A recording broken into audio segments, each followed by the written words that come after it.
क्या राष्ट्रीय स्वयंसेवक संघ यानी आरएसएस इस देश के लिए खतरा है? आखिर आरएसएस पर बैन लगाने की मांग फिर से क्यों उठी है? अतीत में कितनी बार आरएसएस पर बैन लग चुका है और क्यों सरदार पटेल ने कहा था कि हिंदू राष्ट्र का विचार जिस पर आरएसएस चल रहा है वो एक पागलपन है। नमस्कार, मैं हूं पंकज श्रीवास्तव। डॉक्टर पंकज स्पीक्स में आपका स्वागत है।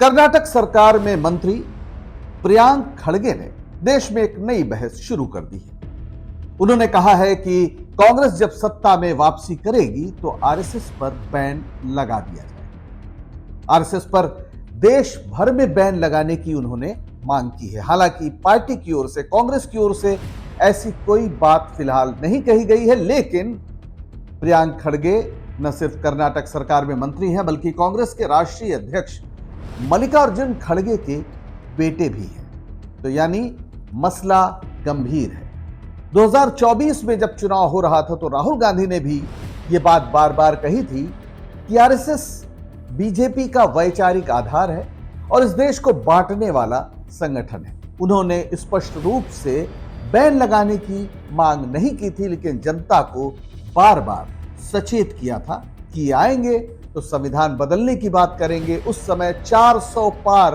का नारा चल रहा था और इस देश में एक बहस शुरू हो गई थी कि 400 पार अगर ये आएंगे तो संविधान बदल देंगे। नतीजा, बीजेपी 240 पर सिमट कर रह गई।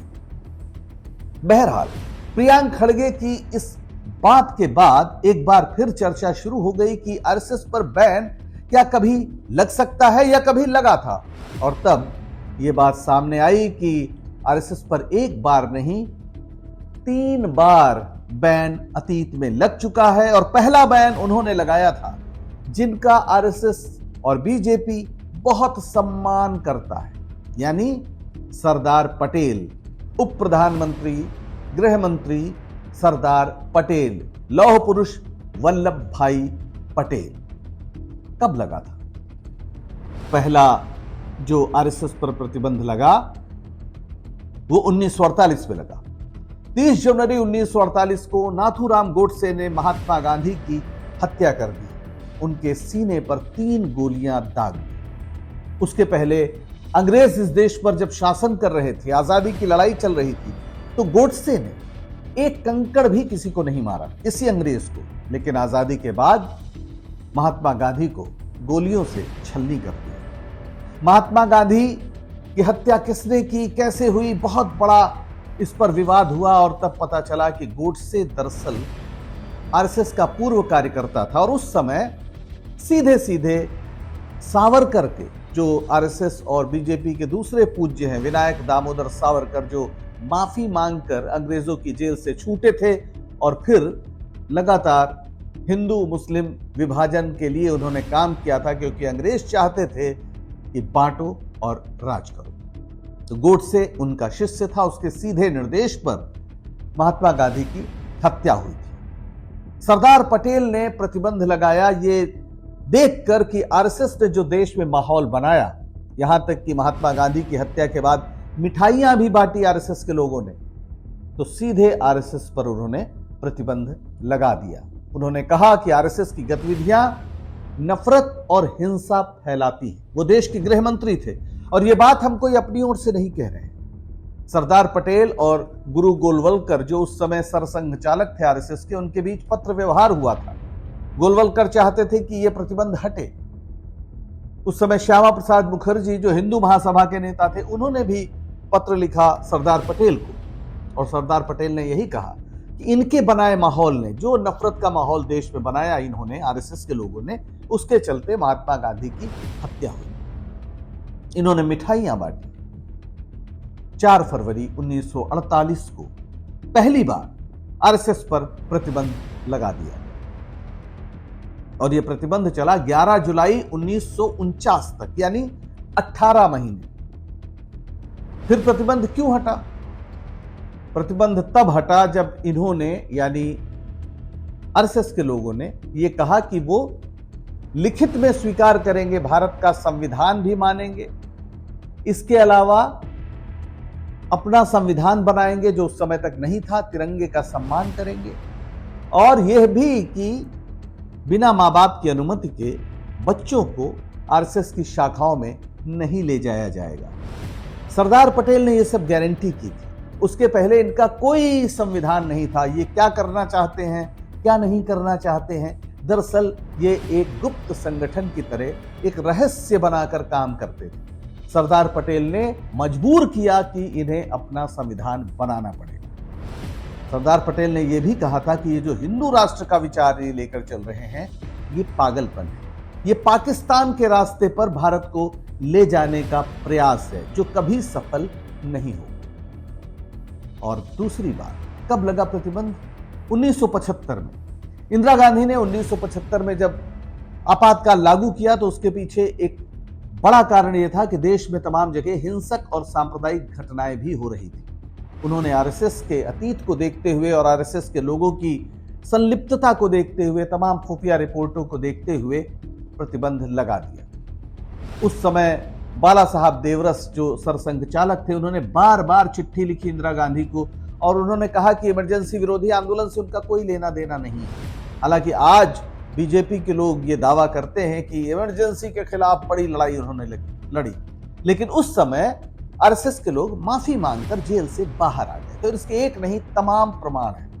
देवरस ने तो चिट्ठी लिखकर यहां तक कहा था कि अगर स्वयंसेवकों को छोड़ दिया जाए तो वो सरकार के 20 सूत्री कार्यक्रम को सफल बनाने में पूरा योगदान देंगे, यानी इंदिरा गांधी का समर्थन करेंगे। इंदिरा गांधी को बाकायदा शुभकामना दी, उनका अभिनंदन किया जब उन्हें कोर्ट ने ये कहा कि वो प्रधानमंत्री रह सकती हैं, यानी इलाहाबाद हाई कोर्ट के फैसले पर रोक लगाई। ये प्रतिबंध 1975 से 1977 तक 2 साल तक चला और उसके बाद चूंकि 77 में जनता पार्टी की सरकार आ गई तो फिर यह प्रतिबंध स्वाभाविक है हटा, क्योंकि जनता पार्टी की सरकार में जनसंघ भी विलय करके शामिल हो गया था और अटल बिहारी वाजपेयी जैसे नेता जो आरएसएस के लोग थे, लाल कृष्ण आडवाणी, ये केंद्र में मंत्री हो गए। अब तीसरी बार कब प्रतिबंध लगा? तीसरी बार जब 1992 में बाबरी मस्जिद तोड़ी गई, तब नरसिम्हा राव की जो सरकार थी उसने आरएसएस और उसके सहयोगी संगठन विश्व हिंदू परिषद, बजरंग दल, इन सब पर सांप्रदायिक हिंसा भड़काने का आरोप लगाकर प्रतिबंध लगा दिया। ये सारा कुछ जो हुआ ये जनता के सामने हुआ था।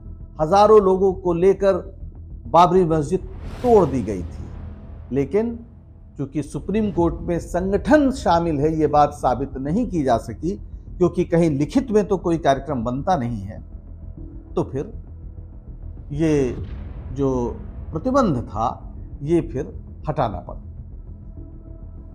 ये बमुश्किल उस समय 6 महीने ही प्रतिबंध लगा। सच्चाई यह है कि आरएसएस कोई रजिस्टर्ड ऑर्गेनाइजेशन नहीं है, न सदस्यता का रजिस्टर रखता है। इसलिए चाहे गोडसे रहे हों या अभी के बहुत से लोग, जब भी कोई पकड़ा जाता है, कोई गतिविधि होती है, तो उस पर किसी तरह का आप प्रमाणित नहीं कर सकते कि आरएसएस की योजना थी या आरएसएस के लोग हैं। लेकिन एक बात बहुत स्पष्ट है कि जब संविधान बना था, 26 नवंबर 1949 को संविधान अपनाया गया था, तो 4 दिन बाद 30 नवंबर को आरएसएस के मुखपत्र में बाकायदा एक संपादकीय लिखकर कहा गया था कि हम इस संविधान को नहीं मानते।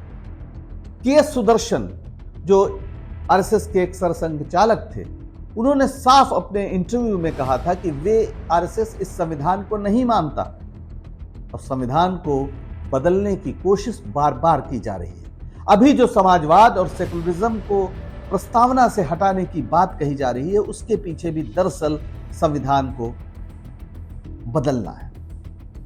संविधान इस महादेश में लिखा गया पहला वो दस्तावेज है, वैधानिक दस्तावेज, जिसने शूद्रों और स्त्रियों को बराबर माना, मानवीय गरिमा उन्हें प्रदान की। और क्या आरएसएस को इसी से तकलीफ है? क्योंकि आरएसएस ने यह भी कहा था कि हमारे संविधान में मनुस्मृति की झलक नहीं, और मनुस्मृति वो किताब है जिस पर धर्म का मुलम्मा है, लेकिन वो स्त्रियों और शूद्रों या मेहनतकश लोगों को गुलाम बनाए रखने की सीख देती है। अब सवाल यह है कि प्रियांक खड़गे ने जो कहा है वो कितनी दूर तक इसकी गूंज सुनाई पड़ेगी, लेकिन इतना तो तय है कि आरएसएस और उससे निकली हुई भारतीय जनता पार्टी का एक ही लक्ष्य है कि जो कुछ भी संविधान से इस देश के आम लोगों, सामान्य नागरिकों को, गरीबों को मिला है वो सब नष्ट किया जाए, क्योंकि ये अतीत के गौरवशाली भारत की परंपरा में नहीं आता है। और फिलहाल जो निशाना समाजवाद पर है, जो निशाना धर्मनिरपेक्षता पर है, वो निशाना दरअसल भारत के संविधान पर है। अब इस देश की जनता को, आम लोगों को ये तय करना है कि वो ये होने देगी या नहीं। तो 3 बार बैन लगा है, इसलिए बैन लगना कोई नई बात नहीं है, एक नई बहस शुरू हुई है। तो ये आपको जानना ही चाहिए कि कब कब आरएसएस पर बैन लगा और क्यों लगा, क्योंकि या तो आप महात्मा गांधी के रास्ते पर चलेंगे या नाथूराम गोडसे। तय करो किस ओर हो तुम, तय करो किस ओर, तय करो किस ओर हो तुम, तय करो किस ओर हो, आदमी के पक्ष में या कि आदम खोर। शायर बल्ली सिंह चीमा की इन्हीं पंक्तियों के साथ दीजिए इजाजत। डॉक्टर पंकज स्पीक्स को लाइक करें, शेयर करें और चैनल को सब्सक्राइब करें। नमस्कार।